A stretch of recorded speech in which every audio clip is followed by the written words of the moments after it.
desarrollé a lo largo de la especialización. Básicamente vamos a hablar sobre el procedimiento administrativo electrónico y la buena administración. Existen una serie de principios de orden constitucional que informan la organización y función administrativa en todas sus vertientes y que forman parte del Estatuto Constitucional de las Administraciones Públicas. Entre tales principios destacan los principios de eficacia, eficiencia y rendición de cuentas. En Venezuela, tales principios se hallan consagrados en el artículo 141 de la Constitución, del cual se desprende el postulado de una buena administración. En ese sentido, debe darse especial relevancia al procedimiento administrativo como cauce de toda la actuación administrativa, a través de la cual se exterioriza la voluntad administrativa, para garantizar, por un lado, la eficacia de la actividad administrativa para el cumplimiento en términos de Sayagués de los cometidos del Estado, pero por un lado que también sirve como garantía jurídica al momento de interactuar con el ciudadano. Ante el auge de las tecnologías de la información y comunicación, abreviadas como TIC, que actualmente son el medio, instrumento o herramienta que facilita y optimiza cualquier actividad, se hace necesario el estudio de estas herramientas para lograr el acercamiento entre la administración y el ciudadano. Por ello es que a través de esta exposición lo que se busca es abordar cómo están consagradas las TIC como medios para facilitar las relaciones. Asimismo, cómo evaluar su nivel de desarrollo en Venezuela y posible implementación. En ese sentido, los temas que se pretenden abordar, principalmente vamos a hablar sobre el panorama del desarrollo del gobierno electrónico en Venezuela. Vamos a evaluar cómo está consagrado a nivel constitucional, a nivel legal, y tendremos acceso a algunos datos estadísticos. Posteriormente, veremos las posturas de la doctrina sobre la posible implementación del procedimiento electrónico a la luz de la legislación actual. En ese sentido nos encontraremos con dos posturas bien diferenciadas. Posteriormente abordaremos el criterio jurisprudencial, pero con la advertencia de que en Venezuela la jurisprudencia no se ha pronunciado en concreto respecto del procedimiento administrativo, pero sí lo ha hecho con relación a un elemento sustancial del procedimiento administrativo, cuál es el acto administrativo. Posteriormente, abordaremos el derecho fundamental a una buena administración, ya que mi objetivo a lo largo de este estudio básicamente es el procedimiento administrativo electrónico para lograr una buena administración. Y finalmente, mencionaremos algunas ventajas y desventajas de la implementación del procedimiento electrónico. En este último punto, los invito a que participemos, ya que a lo largo de la información que vamos a ir comentando, espero que ustedes mismos puedan detectar algunas ventajas y desventajas de la implementación del procedimiento, de manera que podamos compartir con las que se van a plantear y además ustedes las puedan establecer en este espacio. El concepto de e-administración se ha establecido como el uso de las TIC en las administraciones públicas, combinados con cambios organizativos y nuevas aptitudes, con el fin de mejorar los servicios públicos y los procesos democráticos, y reforzar el apoyo a las políticas públicas. A nivel constitucional, en Venezuela, el artículo 110 reconoce la importancia de las TIC dentro de las relaciones jurídico-públicas. En ese sentido, el artículo 10 establece que el Estado reconocerá el interés público de la ciencia, la tecnología, el conocimiento, la innovación y sus aplicaciones, y los servicios de información necesarios por ser instrumentos fundamentales. A nivel legal, vamos a encontrarnos en primer lugar con la Ley de Infogobierno del 17 de octubre del año 2013, que en ejecución directa e inmediata del artículo 110 de la Constitución establece en el artículo 4 que son de interés público y estratégico las tecnologías de la información. en especial las tecnologías de información libres, como instrumento para garantizar la efectividad, transparencia, eficacia y eficiencia de la gestión pública que habíamos comentado, consagrado en el artículo 141 de la Constitución. La ley de infogobierno llama la atención cómo ya reconoce el derecho de las personas, en su artículo 8, como lo vemos en pantalla, reconoce el derecho de las personas en sus relaciones con el poder público a recibir notificaciones a través de medios electrónicos, en los términos y condiciones establecidos en la ley que rige la materia de mensaje de datos y las normas especiales que la regulan, que a continuación veremos. Continuando con la ley de infogobierno, es importante como en el artículo 26 se reconoce a los documentos electrónicos la misma validez jurídica y eficacia probatoria que los archivos y documentos que consten en físico. Y aún así, la ley de infogobierno va más allá, estableciendo una prohibición, y esto es un artículo que me llamó muchísimo la atención en la investigación, tomando en consideración que es una ley del año 2013, y ya establece la prohibición de exigir documentos físicos. En ese sentido, el poder público no podrá exigirle a las personas la consignación de documentos en formato físico que contengan datos o información que se intercambien electrónicamente de conformidad con la ley. Continuando con el análisis del panorama dentro de la legislación venezolana, ahora nos encontramos con un decreto, que es el decreto número 825 sobre Internet, del 22 de mayo del año 2000, que en su artículo 1 ratifica lo mismo que ya desarrolla lo que establece el artículo 110 de la Constitución, y además plantea que los órganos de la administración pública deberán incluir en sus planes sectoriales metas relacionadas con el uso del Internet, para facilitar la tramitación de los asuntos de sus respectivas competencias. Asimismo, aquí se introduce un elemento muy importante que vemos cómo se va a ir reiterando en la legislación, es que los organismos públicos deberán utilizar preferentemente el Internet para el intercambio de información con los particulares.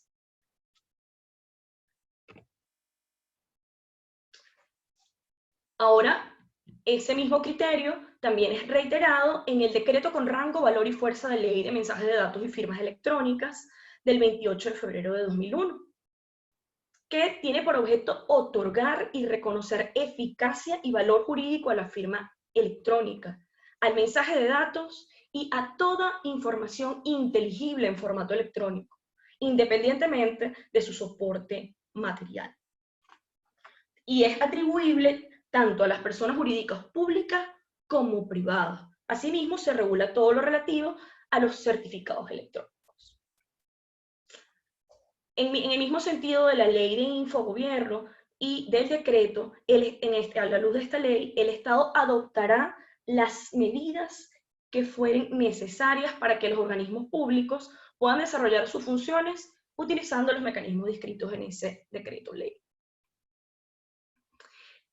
Este decreto aborda un aspecto muy cuestionado cuando se habla de temas en materia electrónica, y es el tema de la firma electrónica.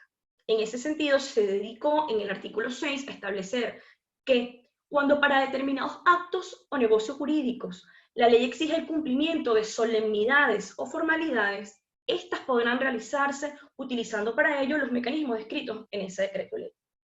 Por ejemplo, cuando para determinados actos o negocios jurídicos la ley exige la firma autógrafa, ese requisito quedará satisfecho en relación con un mensaje de datos al tener asociado una firma electrónica. Otros instrumentos normativos que en Venezuela nos dejan ver el panorama a nivel normativo es el decreto número 1422, mediante el cual se dictó el decreto con rango, valor y fuerza de ley de registro público y del notariado. En ese sentido, llama mucho la atención como la exposición de motivos de este decreto se establece que se van a implementar las tecnologías de la información para los trámites de recepción, inscripción y publicidad de los documentos de manera que sea practicado el procedimiento con mayor celeridad y sin menoscabo de la seguridad jurídica. Otro instrumento normativo que también plantea el panorama en Venezuela es el decreto con rango, valor y fuerza de ley de contrataciones públicas del 19 de noviembre de 2014, que plantea ya en esta materia especial la posibilidad de que se efectúen notificaciones electrónicas. E incluso el legislador llegó al nivel de instar, y tal como se desprende de la exposición de motivos de este decreto ley, al ente contratante a que realice contrataciones electrónicas. Hablando de materias especiales, ya que nos adentramos en materia de contrataciones públicas, específicamente en materia tributaria. Ahora bien, el controvertido decreto constituyente del Código Orgánico Tributario del 29 de enero de 2020 reproduce lo mismo que establecía en este aspecto el Código Orgánico Tributario del año 2014. De manera que no podría decirse que en el año 2020 se introdujo esta novedad, sino que ha venido transitando a lo largo del Código Orgánico Tributario. En ese sentido, se reproduce entonces el artículo 34, que establece que la administración tributaria podrá establecer un domicilio fiscal electrónico obligatorio para la notificación de comunicaciones o actos administrativos. Y volvemos con el elemento de la preferencia, y el propio Código Orgánico Tributario plantea que dicho domicilio electrónico tendrá preferencia respecto de los demás domicilios.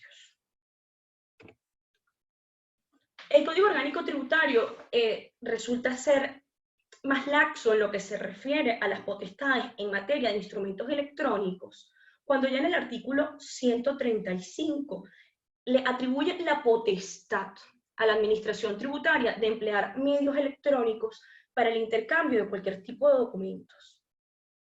En ese sentido, se establece que en el artículo 135 que se podrán utilizar medios electrónicos o magnéticos para recibir, notificar e intercambiar documentos, declaraciones, pagos o actos administrativos, y en general cualquier información. Asimismo, el legislador estableció claramente que de una vez se tendrá como válido esos documentos dentro de los procesos contenciosos administrativos o ejecutivos, siendo que la certificación de tales documentos que realice la administración tributaria tendrá validez como medio electrónico. Vemos entonces cómo en Venezuela hay un desarrollo legislativo respecto de la aplicación tanto de documentos electrónicos como de la evolución del procedimiento administrativo electrónico, así como la emisión de actos administrativos electrónicos, si bien de manera aislada y en algunas leyes especiales. Dentro del estudio de este panorama del procedimiento administrativo electrónico en Venezuela, debemos tomar en consideración los estudios elaborados por la empresa Gartner Inc. Esta es una empresa de consultoría en materia de tecnología que se encarga de evaluar instrumentos de medición para establecer la forma en la cual ha evolucionado los medios electrónicos en el mundo. En este sentido, se ha establecido un instrumento de medición precisamente llamado la escala de Gartner. Este instrumento de medición está diseñado para evaluar el progreso del gobierno electrónico, de acuerdo con diferentes etapas. Vamos a ver, una primera etapa es el nivel 1 de gobierno electrónico, en la cual se ofrece información estática y unidireccional por Internet sobre los recaudos, procedimientos, sedes y horarios para realizar los diversos trámites.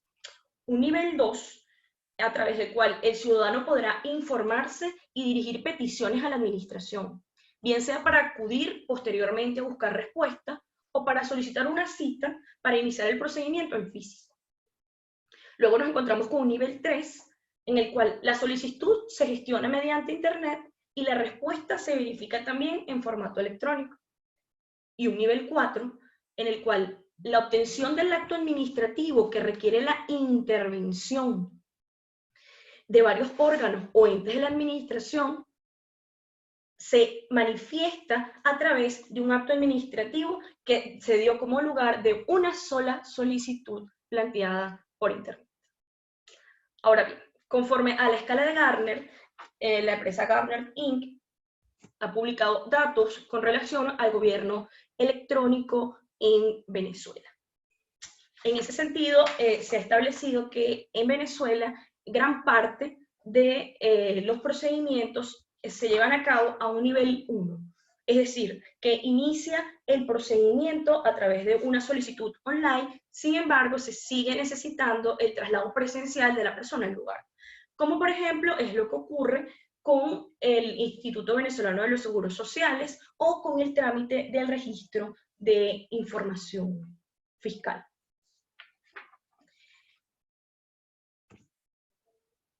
Ahora vamos a evaluar a revisar algunas de las posiciones doctrinarias en torno a la posibilidad de que se implemente el procedimiento administrativo electrónico en Venezuela.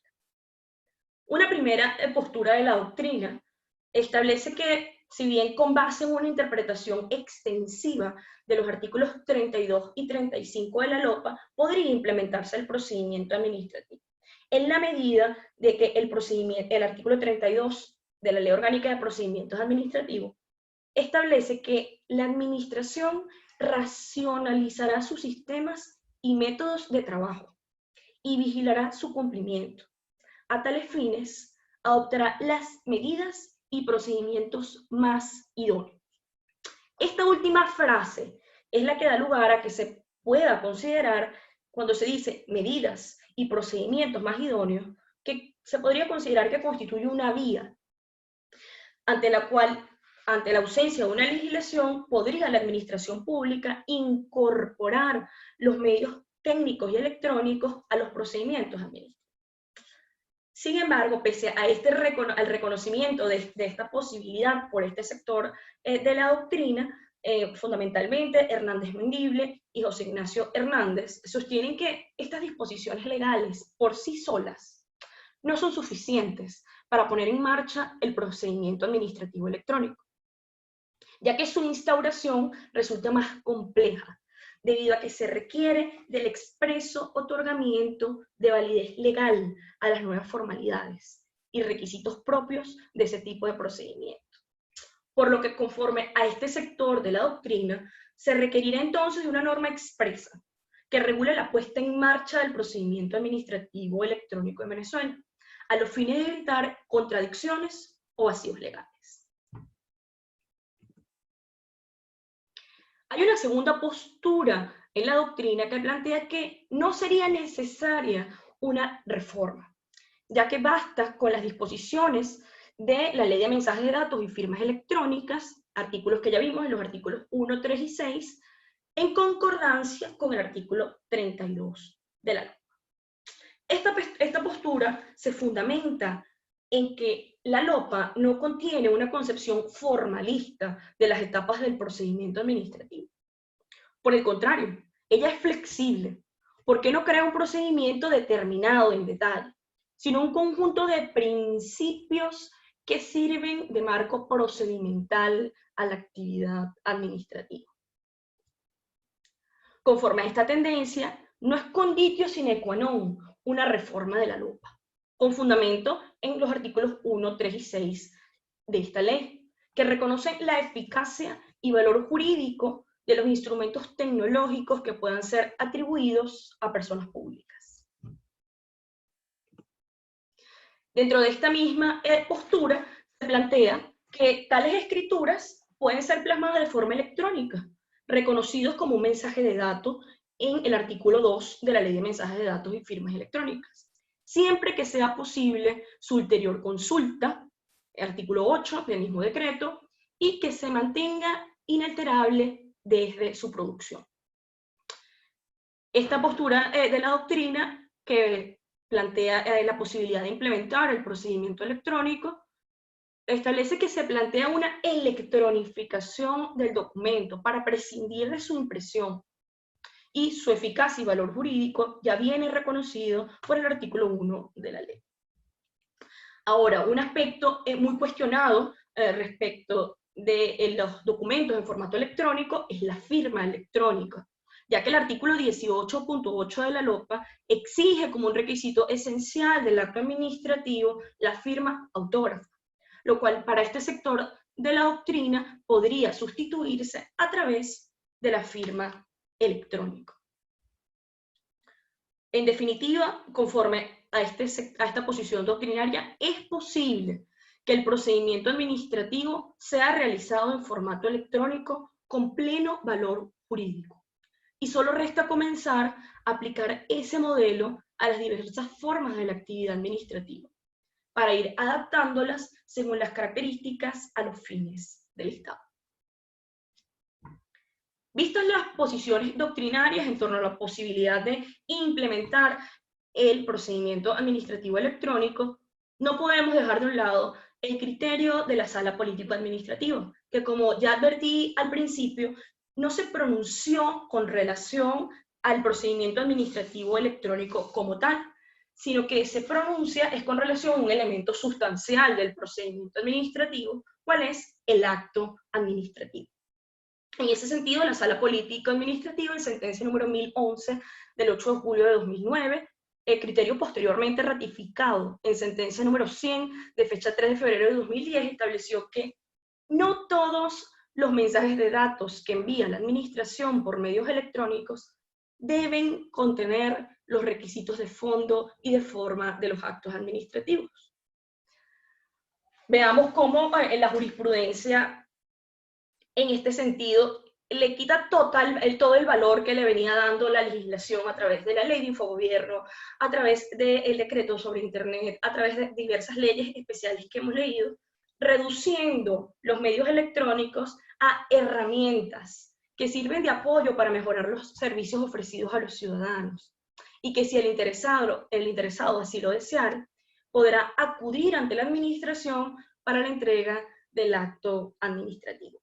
Este criterio de la Sala Político-Administrativa sobre los actos administrativos sin duda representa un retroceso con relación al desarrollo que se ha venido dando a nivel legislativo, y bajo ninguna circunstancia podría, y en el marco del Estado de Derecho, reconocerse que existe alguna manera a través de la cual se manifieste la administración que no sea cumpliendo con los requisitos exigidos en la ley.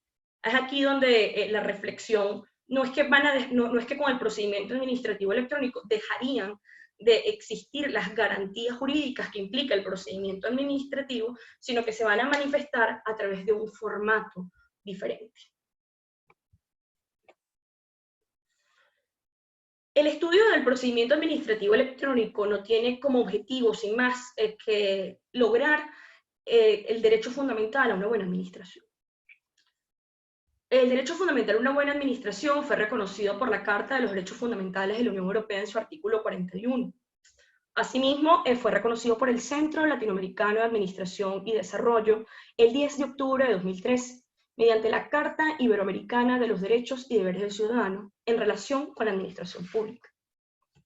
Con ocasión de esta carta, se reconoce el derecho fundamental de la persona a la buena administración pública. Así, en palabras de Eduardo García de Enterría, y citado por José Ignacio Hernández, en el marco del derecho administrativo global, la relación jurídico-administrativa no queda caracterizada ya por relaciones jurídicos subjetivas activas y pasivas, y por un lado los privilegios y prerrogativas de la administración pública, sino que ahora los ciudadanos ocupan el lugar central del derecho administrativo, pues su situación jurídica parte del reconocimiento de los derechos humanos, incluyendo el derecho a la buena administración.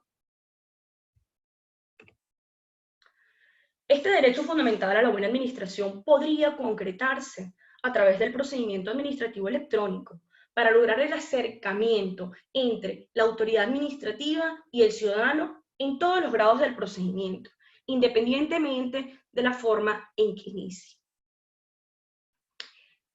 En el derecho administrativo global, el procedimiento ha sido redimensionado, tal como lo establece Eduardo García Enterría. Como bien se sabe, el procedimiento administrativo ha venido evolucionando. Inicialmente tenía un carácter de apéndice del acto administrativo. Posteriormente evolucionó a ser una garantía jurídica dentro del procedimiento, dentro de la actuación de la administración.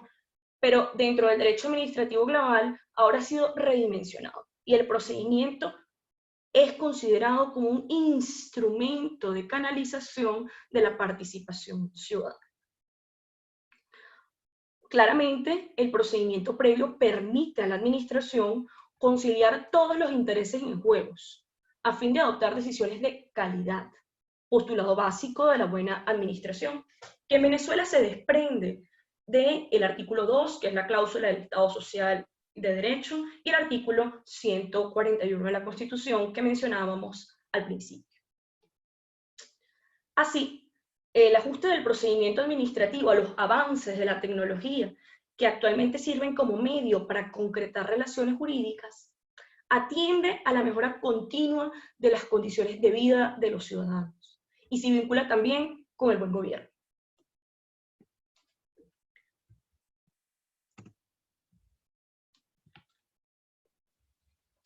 Ahora vamos a enumerar, y esta es la parte de mi exposición en la que me gustaría más participación, algunas de las ventajas y desventajas de implementar el procedimiento administrativo electrónico.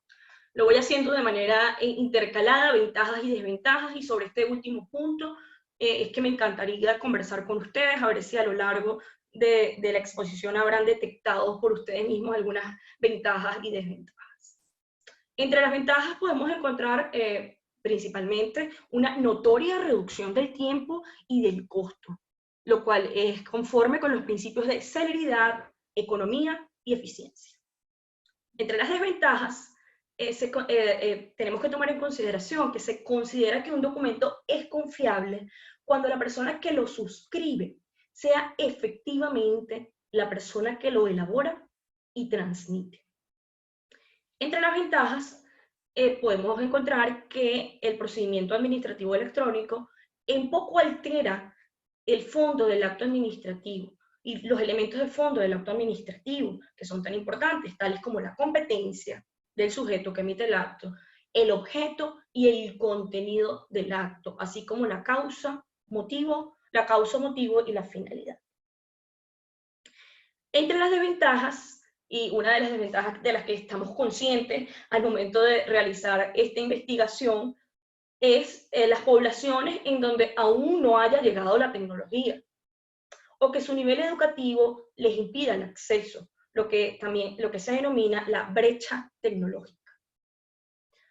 Otra de las ventajas es la posibilidad de emplear con unidad de tiempo las horas en lugar de los días, como tradicionalmente se ha venido llevando, por lo rápido y práctico que podría resultar este sistema. Entre las desventajas nos encontramos con que en general los riesgos del uso de las TIC en los procedimientos se reducen principalmente a riesgos técnicos, especialmente los relacionados con la seguridad de la información, que no deja por ello de ser una desventaja. Sin embargo, son riesgos que tarde o temprano serán resueltos por la misma tecnología. Otra de las ventajas es que se puede plantear el reconocimiento, se ha reconocido ya legalmente el domicilio procesal, el domicilio electrónico por parte de los interesados, lo cual podría facilitar el procedimiento de las notificaciones, tal como lo reconoce expresamente el COD, que incluso, como lo mencionamos en su momento, utiliza el elemento de darle preferencia al domicilio electrónico sobre cualquier otro domicilio. Entre las desventajas está la firma, que es el elemento en el cual se reflejan mayor cambio, porque se tendría que sustituir la firma autógrafa por la firma electrónica, lo cual realmente es un cambio notorio, considerando que, como ya se dijo en el procedimiento administrativo, la firma autógrafa es un elemento esencial para la validez del acto administrativo. Y finalmente, dentro de las ventajas y desventajas que pude enumerar, el procedimiento administrativo electrónico supera muchas de las desventajas en cuanto a formalidades y soporte de material del procedimiento administrativo tradicional, o al menos no las agrava. Y finalmente, la última desventaja está vinculada con realizar notificaciones vía electrónica, es otro de los retos que surge al implementar el procedimiento administrativo electrónico, porque ya que se debe tener presente que pueden ser propiciadas por la naturaleza misma del medio electrónico, que el notificado rechace cualquier tipo de documento electrónico que pueda recibir en su domicilio procesal. Por ejemplo, que se bloquee y no se permita que determinado remitente envíe notificaciones electrónicas a esa persona. Con estas ventajas y desventajas me gustaría cerrar mi exposición y comenzar a compartir un poco más con ustedes, a ver qué opinan con relación a estas ventajas y desventajas. Y bueno, finalmente estoy abierta a sus preguntas.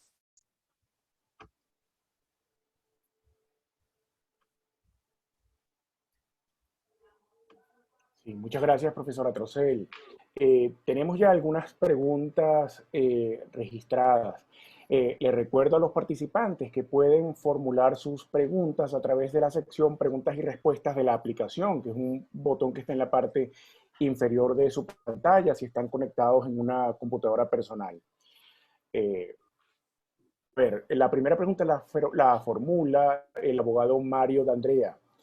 Él señala lo siguiente: tomando en cuenta que existe el marco jurídico para que la administración pública ejecute el procedimiento administrativo vía electrónica, ¿cree usted que podrían hacerse las inscripciones, modificaciones de domicilio y otros ajustes afines en materia electoral para que los venezolanos en el exterior puedan participar en un futuro proceso electoral sin tener que estar en el país y que ello tenga validez? Qué interesante tu pregunta, Mario. Bueno, básicamente en ese sentido tendríamos que revisar en la materia específica, en materias de procedimiento de recolección de datos en cuanto al domicilio para el registro electoral. Sin embargo, tomando en consideración la validez que le otorga la ley de infogobierno, el decreto sobre el Internet y bueno, que es desarrollado a nivel constitucional, sí, efectivamente podría haber una reforma para que a través de mecanismos electrónicos se agilice esa participación del voto de los venezolanos que se encuentran fuera de Venezuela. De vista que se trata de una materia muy específica, sería interesante revisar actualmente cómo es el mecanismo que ya está previsto a los efectos de ver cómo podríamos redimensionarlo. Y si no es cambiar el mecanismo, es modificar el formato a través del cual se va a llevar a cabo. Pero siempre reiterando lo importante, y es una de las desventajas que ya venía mencionando, de mantener que esos documentos sean fidedignos y la protección de datos de esas personas que se encuentran en el extranjero y que se pueda establecer un mecanismo seguro a los efectos de que ellos puedan inscribirse y participar en el proceso electoral.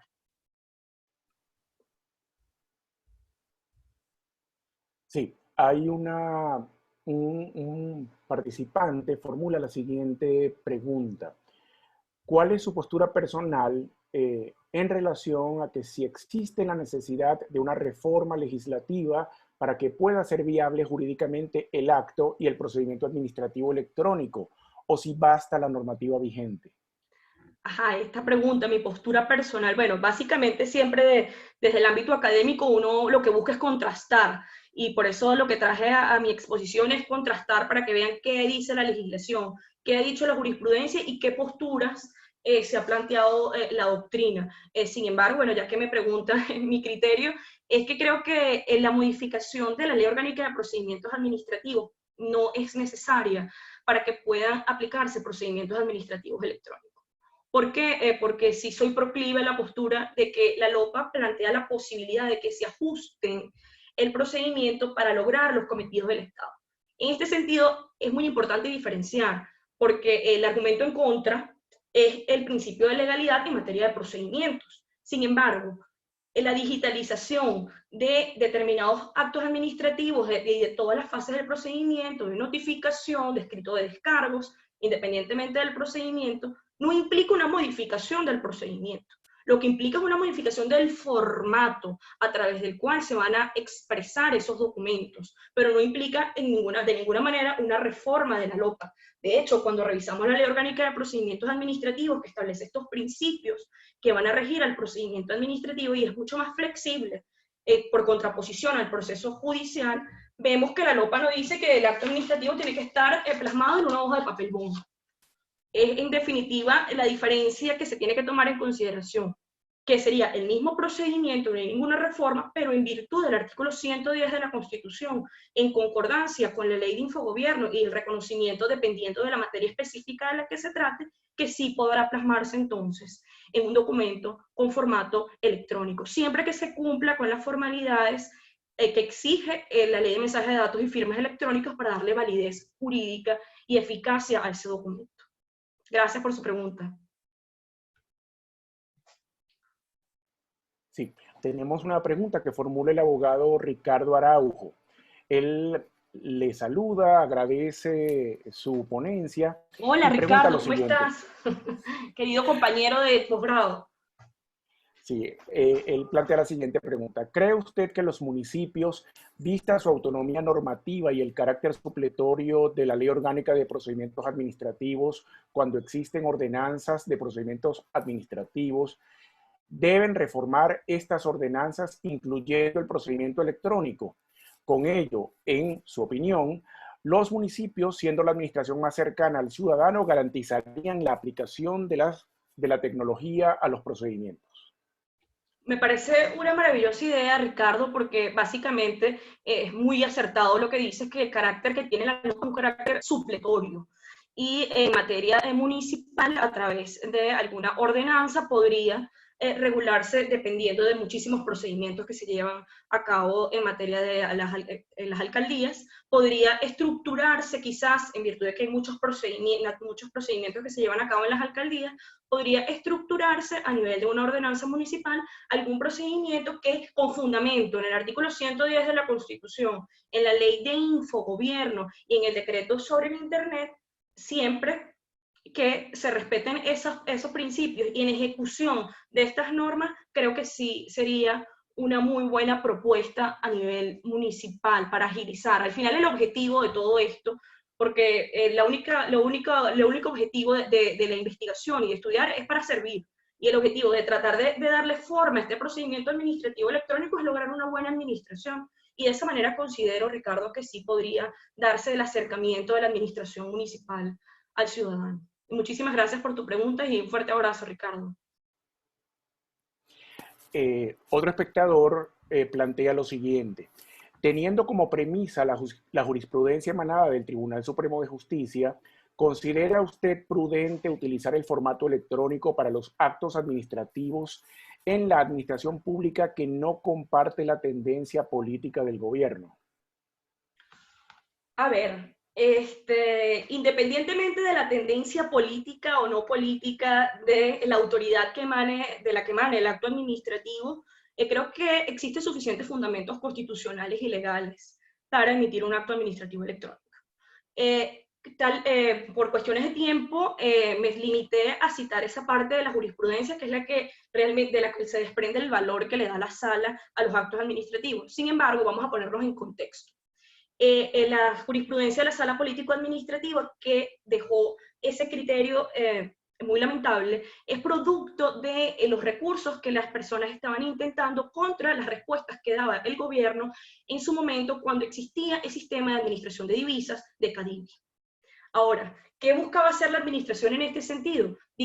Emitir actos por vía electrónica, y al momento de que el ciudadano quisiera recurrir, se establecía que por tener un formato electrónico, esto no era un acto administrativo.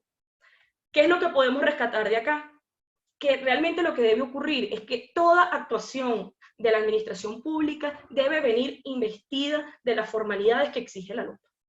En ese sentido, considero que sí se podrían emitir actos administrativos electrónicos al margen de ese criterio que sostuvo la Sala Político-Administrativa. La Sala Político-Administrativa lo que le da es carta blanca a la administración, tratando de decir que si es electrónico, no debe cumplir con las formalidades de ley. Sin embargo, mi recomendación y creo que sería lo acorde a la Constitución y a la ley, es que sí se dicte el acto administrativo en formato electrónico, siempre en cumplimiento y de los extremos exigidos por la LOPA en concordancia con la ley de mensajes de datos y firmas electrónicas, para que se garantice la validez jurídica y la eficacia de ese acto administrativo. Y tenemos una última pregunta de Alejandro Colmenares, que plantea Hola lo Alejandro, siguiente. ¿cómo estás? Sí, Alejandro señala, una de las ventajas es la posibilidad de erigir un gobierno abierto, donde la transparencia, la base de la institucionalidad que garantice una verdadera democracia. La pregunta sería, ¿cómo creamos una cultura tendiente al gobierno abierto? Esto es, a la Contraloría Ciudadana. Me estás haciendo una pregunta que si tuviese la respuesta no estuviese aquí. Bueno, la verdad es que la cultura tendiente al gobierno abierto no es algo que creo que pueda conseguir respuesta plenamente jurídica. Como siempre, el derecho va por detrás de los cambios sociales. Siempre ocurre la transformación del cambio social y creo que lo que, si se quiere, esta estructura de gobierno abierto, lo que se requeriría es una modificación de fondo, una modificación de base que vendría desde las estructuras del Estado y, como tú bien lo dices, es una cultura que se va desarrollando a nivel social y desde el punto de vista jurídico nosotros vamos atrás tratando de regular esas transformaciones. Sin embargo, me gustaría si pudieses replantear tu pregunta y ver qué rol tendría el procedimiento electrónico en el marco de este procedimiento, de esta modificación de la cultura hacia un gobierno abierto. Quizás tu pregunta va más allá por el tema de la redimensión del procedimiento administrativo que busca la participación del ciudadano. Pues considero que es posible que a través de la participación, a través de los medios electrónicos, los ciudadanos puedan involucrarse más en ese gobierno abierto que creo que planteas. Sí. Profesora Andrea, no tenemos más preguntas pendientes. No sé si quiere dar un mensaje final a los participantes antes de finalizar la conferencia. Sí, por supuesto, quiero dar las gracias por la participación, por haberse unido al reto de comunicarnos ahora por acá. De verdad me siento muy orgullosa de estar a través de este medio por el cual no estoy acostumbrada, pero bueno, también forma parte de que nos tenemos que ir adaptando. Que este tema surgió en mi cabeza desde el año 2017 y ahora con el COVID-19 ha vuelto a encenderse. Y en ese sentido tenemos que retomarlo. Independientemente del medio o del formato, el mensaje que quiero dejar es que sí, se tiene que cumplir con los extremos legales y considero que desde el punto de vista constitucional y legislativo están dadas las condiciones para que lo hagamos en Venezuela. Sí. Muchísimas gracias a la profesora Andrea Trocel por esta interesante disertación.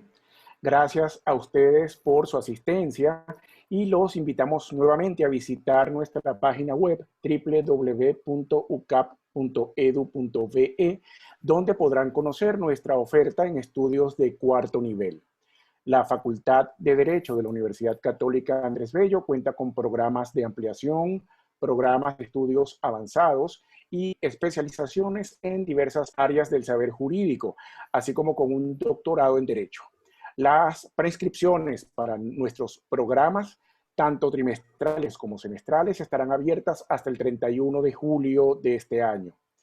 Síganos en nuestras redes sociales, a través de ellas podrán conocer la programación de las futuras actividades preparadas por la UCAP en el marco de la iniciativa UCAP al aire. Esas redes sociales son @enlaucap, @posgrado UCAP y @UCAP virtual. La grabación de esta conferencia será publicada en los canales y redes sociales de la Escuela de Derecho y de los estudios de posgrado. Muchas gracias y feliz tarde. Hasta luego. Hasta luego.